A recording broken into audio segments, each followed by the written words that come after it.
नमस्कार, आप देख रहे हैं न्यूज रूम लाइव। आपके साथ मैं हूं शिप्रा झा और बुलेटिन की शुरुआत में सबसे पहले बात करेंगे डॉक्टरों की हड़ताल की।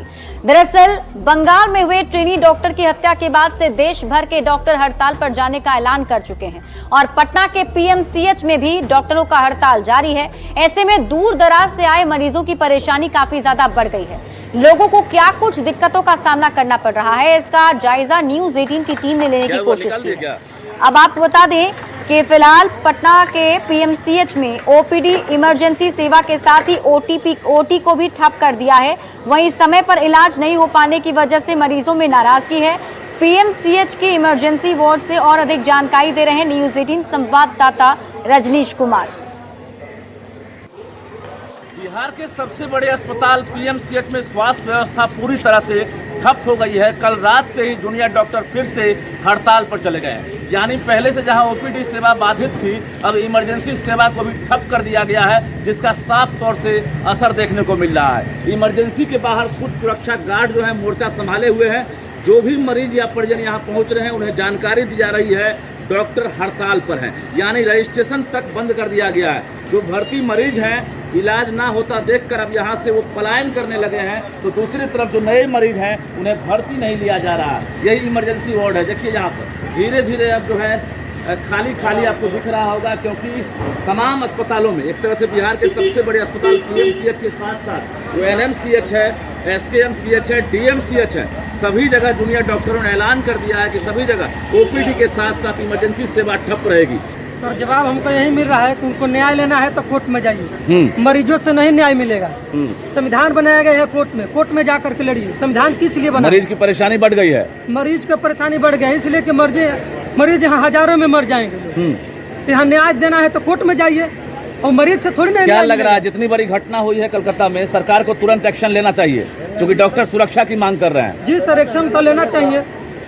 डॉक्टर भगवान है, सबके लिए भगवान है। डॉक्टर हम लोग का गरीब का भगवान है।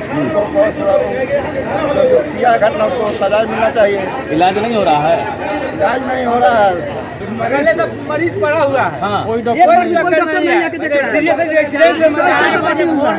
कोई देखने वाला नहीं है। ये लोग बकवास कर रहा है। लोग टिकट क्या जवाब मिल रहा? कोई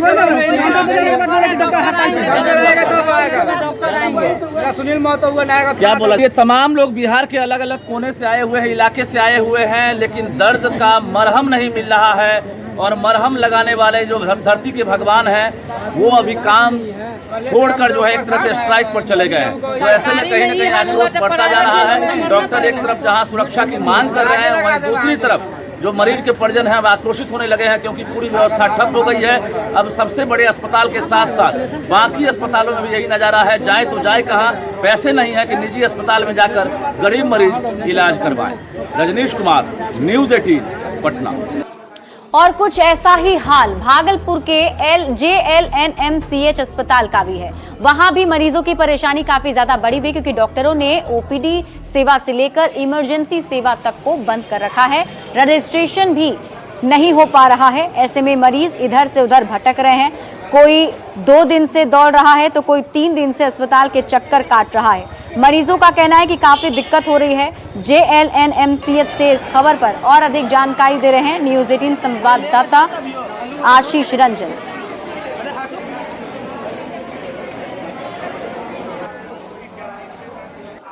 कोलकाता में महिला डॉक्टर के साथ दुष्कर्म और उसके बाद उनकी हत्या के बाद जो है डॉक्टरों का आक्रोश काफ़ी है और डॉक्टर हड़ताल पर चले गए हैं।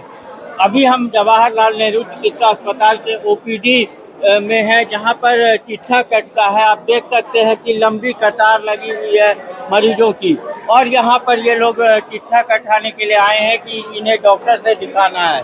कई दिन से लोग घूम रहे हैं यहाँ पर। कुछ लोग हैं, हम उनसे बात करते हैं। कब से घूम रहे हैं? 3 दिन हो गया, 3 दिन से घूम रहे हैं। आज भी सवेरे से आए हैं। बच्चे लोग को छोड़ के कितना परेशानी हो रहा है। कहाँ से आए? कहलगांव से आए। क्या दिखाना था? Skin problem. Skin problem. क्या नहीं कट रहा है चिट्ठा? नहीं, चिट्ठा सवेरे खुला था, 1 ही 2 कटा शायद। हम तो पीछे थे, लेकिन उसके बाद बंद हो गया तो खुल ही नहीं रहा है। वो कहते हैं कुछ भी करो बस खड़े मत रहो। मालूम है? नहीं, इस बात का मालूम रहता तो आते ही क्यों? पहले से अगर सूचना रहता या बंद रहता, किसी तरह का मैसेज रहता तो नहीं ना आते। कितना दिक्कत हो रहा है? बहुत दिक्कत हो रहा है, बच्चे लोग का पढ़ाई छूट रहा है, आने जाने सबका परेशानी है। अब ट्रेन छूटेगा क्या होगा? 3 दिन से आया है तो घूरे जाए कि बंदे है। आज भी आए हुए हैं, अभी कितना कट रहा है? कितना सवेरे दो 4 को कट रहा है, अभी बंद है। स्लो बंद है। कहाँ से आए हैं? मधेली से। कितना दिक्कत हो रहा है?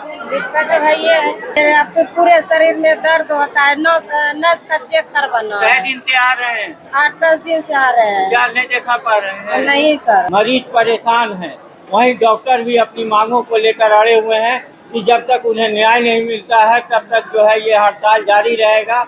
अब देखने वाली बात है कि सरकार इस पर क्या कदम उठाती है। आशीष रंजन, न्यूज 18 भागलपुर। वहीं देखिए, एक तरफ मरीज परेशान है तो दूसरी तरफ आईएमए की तरफ से बड़ा ऐलान किया गया है। आईएमए की तरफ से कहा गया है कि अब कल यानी कि 17 अगस्त सुबह 6 बजे से लेकर 18 अगस्त सुबह 6 बजे तक कार्य का बहिष्कार का ऐलान किया गया है। आज आईएमए की तरफ से प्रेस कॉन्फ्रेंस भी किया जाएगा। आपको बता दें, कोलकाता में ट्रेनी डॉक्टर की हत्या से डॉक्टर नाराज हैं और यही वजह है कि आईएमए ने भी अब इसको लेकर हड़ताल का ऐलान किया है। बताया जा रहा है कि कल यानी 17 अगस्त से ओपीडी का सेवा को बहिष्कार किया जाएगा, जो कि 18 अगस्त सुबह 6 बजे तक चलेगा। चिकित्सा की स्वाधीनता का तो अभी बहुत बड़ा सपना बाकी है।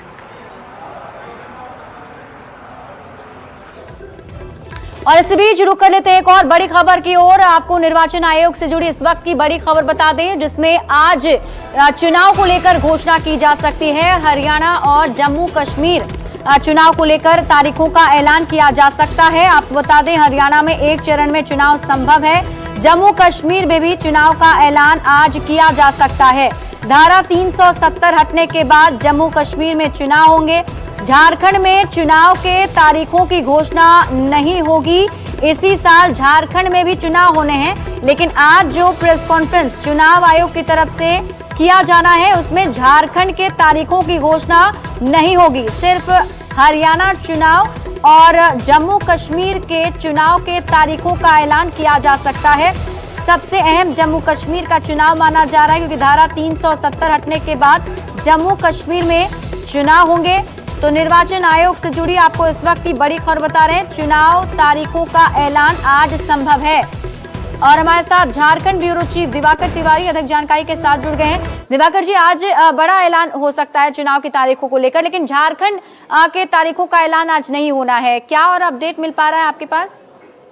देखिए, झारखंड विधानसभा चुनाव होने हैं इस वर्ष, लेकिन आज जो है चुनाव के तारीखों का ऐलान नहीं होगा, क्योंकि झारखंड विधानसभा का जो कार्यकाल है वो 5 जनवरी तक है। यानी कि 5 जनवरी तक नई विधानसभा का गठन हो जाना चाहिए। इसलिए जो चुनावी प्रक्रिया होगी वो पहले होगी। तो ये माना जा रहा है कि आज जो है जम्मू कश्मीर और हरियाणा विधानसभा चुनाव के लिए उनकी तारीखों की घोषणा हो जाएगी। चूंकि 3 नवंबर तक जो है हरियाणा में विधानसभा का कार्यकाल है और नई विधानसभा 3 नवंबर तक गठित हो जानी चाहिए, इसलिए हरियाणा में विधानसभा चुनाव होंगे और 1 चरण में चुनाव होंगे। 370 हटने के बाद जो है जम्मू कश्मीर में पहली बार चुनाव होगा, तो जम्मू कश्मीर में चुनाव की घोषणा होगी। महाराष्ट्र में विधानसभा का जो कार्यकाल है वो 26 नवंबर का है, तो महाराष्ट्र में भी कुछ दिनों के बाद चुनाव की घोषणा हो सकती है। लेकिन झारखंड में अभी वक्त है और ये माना जा रहा है कि झारखंड में चुनाव की तारीखों की घोषणा सितंबर के आखिरी हफ्ते या अक्टूबर महीने में हो सकती है, और फिर नवंबर में ये जो पोलिंग है उसकी तारीखें पड़ेंगी। तो अभी फिलहाल जो खबर है वो ये है कि झारखंड में विधानसभा चुनाव की तारीखों की घोषणा अभी नहीं होगी। चलिए, बहुत बहुत शुक्रिया तमाम जानकारी के लिए दिवाकर जी।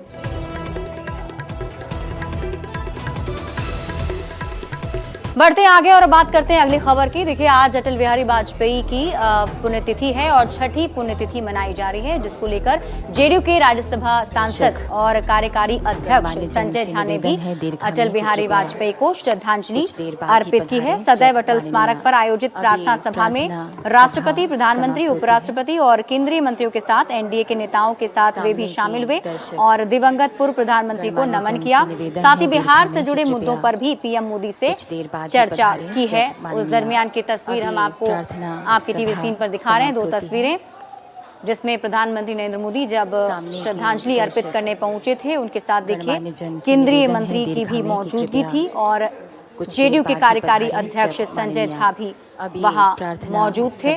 उन्होंने पूर्व प्रधानमंत्री अटल बिहारी वाजपेयी को श्रद्धांजलि अर्पित की और पीएम मोदी से चर्चा भी कर रहे हैं। देखिए 3 तस्वीरें आपकी टीवी स्क्रीन पर आपको दिखा रहे हैं। पहली तस्वीर जो आप देख पा रहे होंगे उसमें देखिए प्रधानमंत्री नरेंद्र मोदी से जेडीयू के कार्यकारी अध्यक्ष संजय झा बातचीत करते भी नजर आ रहे हैं। बताया जा रहा है कि बिहार के से जुड़े मुद्दों पर पीएम मोदी से उनकी बातचीत हुई है। दूसरी तस्वीर आप देख रहे हैं प्रधानमंत्री नरेंद्र मोदी की, जब सदैव अटल स्मारक पर प्रधानमंत्री नरेंद्र मोदी ने पूर्व प्रधानमंत्री अटल बिहारी वाजपेयी को याद किया, उन्हें श्रद्धांजलि अर्पित की और राष्ट्रपति द्रौपदी मुर्मू ने भी श्रद्धांजलि अर्पित कर नमन किया है। जब माननीय अभी प्रार्थना सभा। और अगली खबर आपको पटना से बताएं, बड़ी खबर है क्योंकि पूर्व विधायक अनंत सिंह रिहा हो चुके हैं और जैसे ही उनके रिहाई हुई उस वक्त उनके सामने कई सारे समर्थक मौजूद थे। आपको बता दें पटना के बेऊर जेल से अनंत सिंह का काफिला जब निकला और बढ़ैया पहुंचा तो वहां जो उनके कार्यकर्ता हैं उन्होंने उनका जोरदार स्वागत किया है। सुबह से ही अनंत समर्थकों की भारी भीड़ जेल के बाहर भी जमा हो गई थी। सुबह करीब 5:10 पर अनंत सिंह बेऊर जेल से बाहर आए। पूर्व विधायक के स्वागत के लिए समर्थकों के अलावा उनके दोनों बेटे भी मौजूद थे और जेल से रिहा होने के बाद बाढ़ के भुवनेश्वरी चौक पर कार्यकर्ताओं ने अनंत सिंह का स्वागत किया है। जो तस्वीरें हम आपको दिखा रहे हैं ये उस वक्त की है जब अनंत सिंह रिहा हुए थे और ये उस वक्त की तस्वीर आपको दिखा रहे हैं जब भुवनेश्वरी चौक अनंत सिंह पहुंचे तो वहां कार्यकर्ताओं ने उनका स्वागत किया। और ये 3 तस्वीर हम आपको दिखाएं जिसमें एक एक करके आप ये तस्वीरों के जरिए समझिए। आज सुबह 5:10 पर अनंत सिंह को जेल से रिहा किया गया और जैसे ही पटना बेऊर जेल से बाहर निकले तो समर्थकों की भीड़ वहां उनके स्वागत के लिए मौजूद थी। और जेल से निकलते पूर्व विधायक अनंत सिंह ने न्यूज 18 से भी खास बातचीत की है। 2025 के विधानसभा चुनाव को लेकर अनंत सिंह ने कहा कि वो क्या करेंगे फिलहाल उन्होंने तय नहीं किया है। हालांकि उन्होंने तेजस्वी यादव का नाम लिए बगैर तंज कसते हुए जरूर कहा कि उनके पिता की कोई पार्टी नहीं है, इसलिए ये तय नहीं किया है कि वो आगे क्या करने वाले हैं। क्या होगी वो तो आप लोग का जना रहा है, कहने की तो जरूरत नहीं है। जा रहे हैं पूजा करेंगे, मिलते जुलते जाएंगे।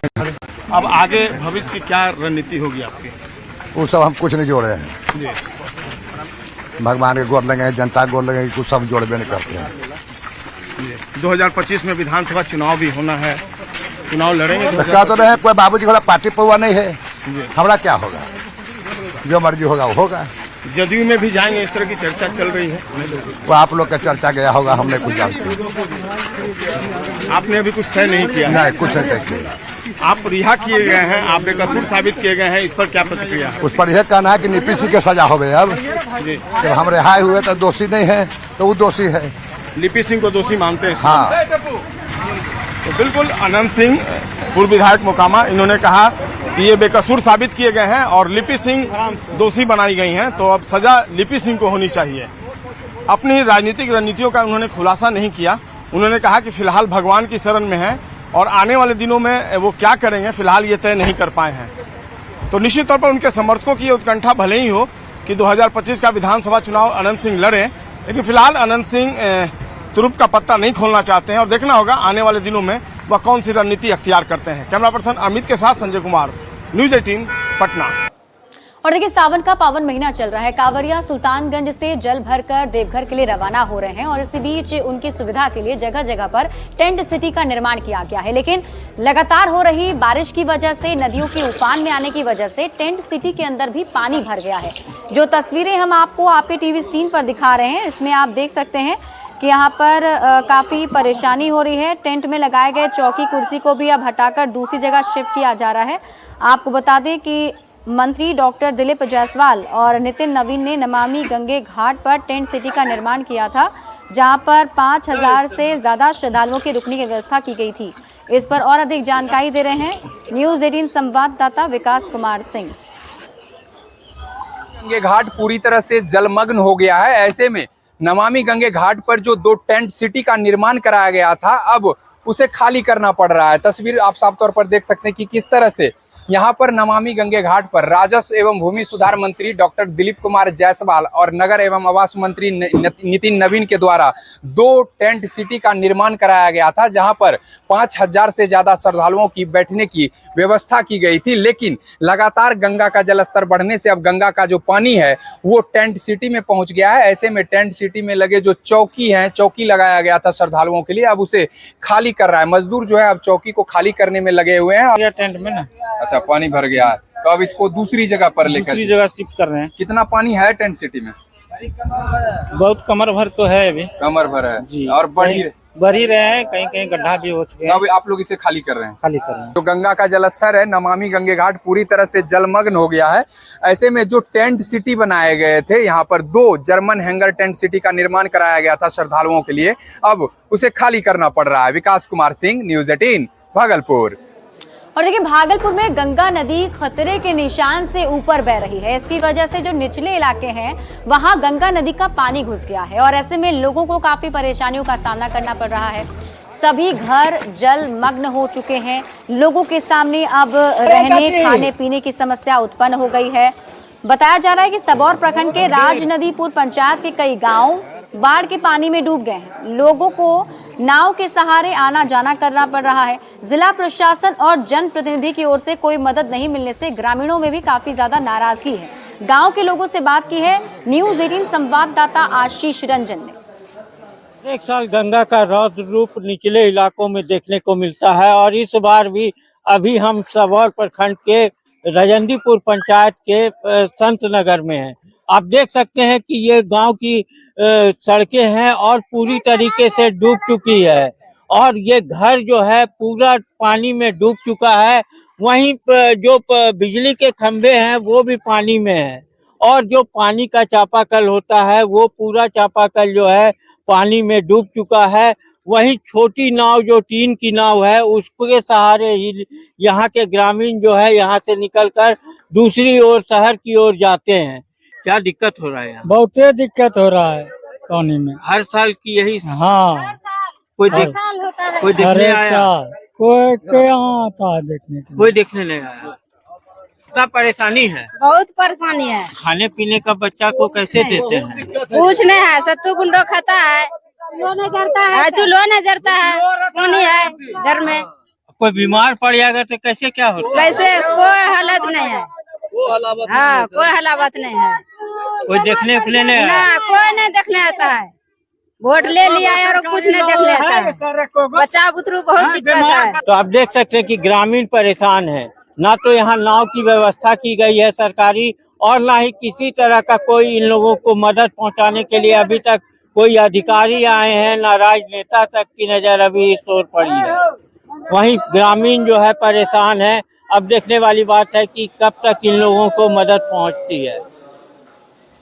वहीं मोतिहारी के सुगौली में बूढ़ी गंडक नदी के पानी कम हो जाने की वजह से लोगों को बाढ़ से राहत तो मिली है, लेकिन अब कटाव से लोगों की परेशानी बढ़ गई है। बताया जा रहा है कि कटाव की वजह से कई सारी जमीन जो है वो बूढ़ी गंडक नदी में समाती चली जा रही है। हालांकि न्यूज़ 18 पर प्रमुखता से खबर दिखाए जाने के बाद इस पर एक्शन जिला प्रशासन के अधिकारियों की तरफ से लिया गया। अधिकारियों ने नदी के किनारे बालू भरे बोरे डालने का निर्देश दिया, लेकिन कटाव का बहाव तेज होने से बोरे पानी में बह जा रहे हैं, जिसके बाद ग्रामीणों में कटाव को लेकर काफी दहशत बना हुआ है।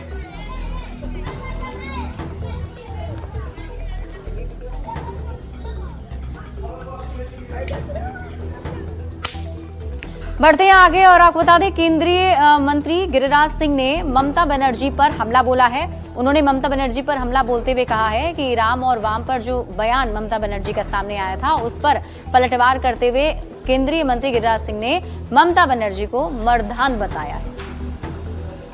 बात करते हैं केंद्रीय मंत्री गिरिराज सिंह से। गिरिराज जी, पश्चिम बंगाल की मुख्यमंत्री ममता बनर्जी का जो बयान आया है, वहां पर जिस तरह से विरोध प्रदर्शन हो रहे हैं, देश के अलग अलग राज्यों में हो रहे हैं, डॉक्टर की रेप और हत्या हुई थी, उस पर उनका बयान वाम और राम का जो उन्होंने जिक्र किया है, इसको आप कैसे देख रहे हैं? एक देहात की कहानी है, चोरी और सीना जोड़ी। जो ममता बनर्जी कभी मां, माटी और मानूस की बात करती थी, आज सत्ता के मद में इतने मदांध हो गई हैं कि वोट के खातिर अपराधियों के संरक्षक बन बैठी हैं। आज जो हमारी बेटी डॉक्टर बेटी के साथ जो दरिंदगी हुआ है वो निर्भया की याद को ताजा कर दिया है। और ये राम को बदनाम कर रही हैं। छी छी छी छी। अरे राम राज्य की कल्पना है। राम न्याय के प्रतीक हैं, अन्याय के प्रतीक भी हैं, अन्याय के खात्मे के प्रतीक हैं। अन्याय रूपी रावण, अन्याय रूपी तारकासुर जो बंगाल में जिस ढंग से हो रहा है, गुंडागर्दी, रेप, अपराध, बलात्कार, इसके खात्मे के लिए राम रूपी, न्याय रूपी राम आएंगे। न्याय रूपी राम। बिहार विधानसभा में नेता प्रतिपक्ष तेजस्वी यादव ने भी इस मुद्दे पर ट्वीट किया है और उनका कहना है कि बंगाल ही नहीं, इस घटना के अलावा उन्होंने ट्वीट में जिक्र किया बिहार में ऐसी घटना हुई है और दूसरे राज्यों में सभी दोषियों के खिलाफ कार्रवाई होनी चाहिए। बिल्कुल होनी चाहिए कार्रवाई, दरिंदगी के खिलाफ होनी चाहिए बंगाल में। कैमरामैन अपू पाठक के साथ अमितेश सिंह, न्यूज 18 दिल्ली। और यहाँ रुकने एक छोटे से ब्रेक के लिए, जल्द लौटते हैं वापस।